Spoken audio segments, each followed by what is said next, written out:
Hello students, welcome to English Guru classes. And आज हम poem discuss करेंगे a boy song by Wilfred Wilson Gibson. And इस poem में poet जो है वो अपनी फीलिंग को शो करता है और बताता है। Now let's start. Because I set no snare.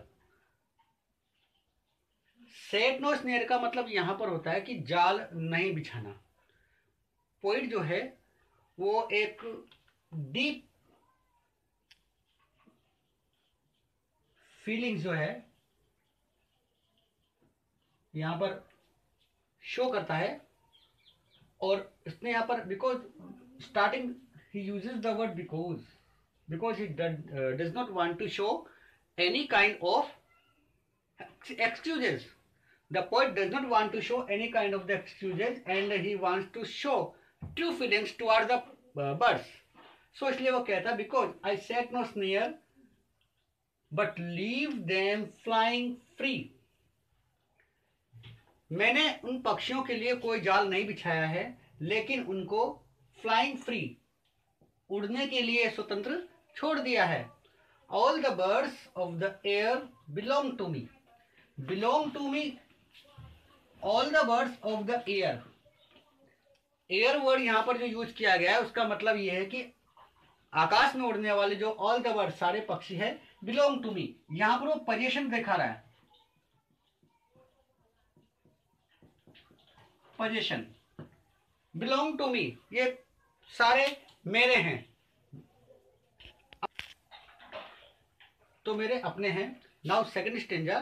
The poet feels happy watching different types of the birds and he says that various type of the birds come to him and make him happy.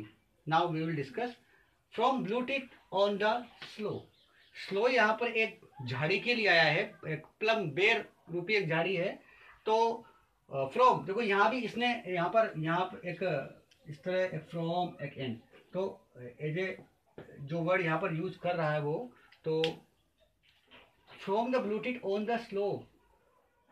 बेर के ऊपर एक ब्लूटिट नाम का जो छोटा small पक्षी है, हमने यहाँ पर डिस्क्राइब किया as type of the small common bird, वो वहां पर बैठा हुआ है।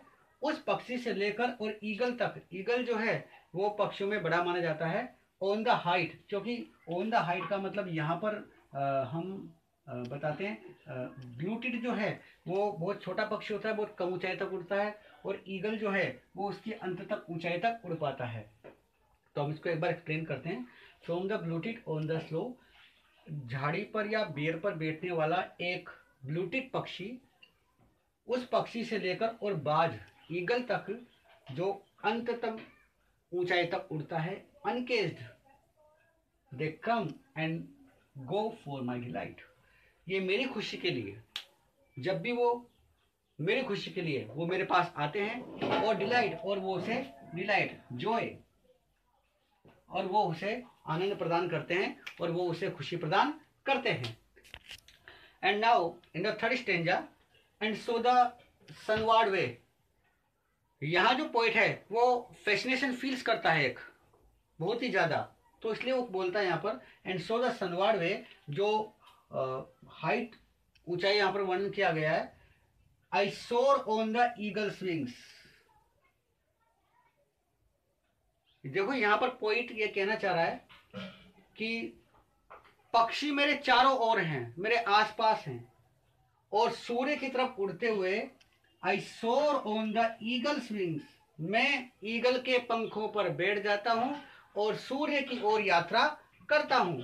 And in my heart all day the blue tit sings, और मेरे दिल में, मेरे मन में पूरे दिन भर जो ब्लूटिट नाम का पक्षी है वह गीत गाता रहता है, वह बोलता रहता है।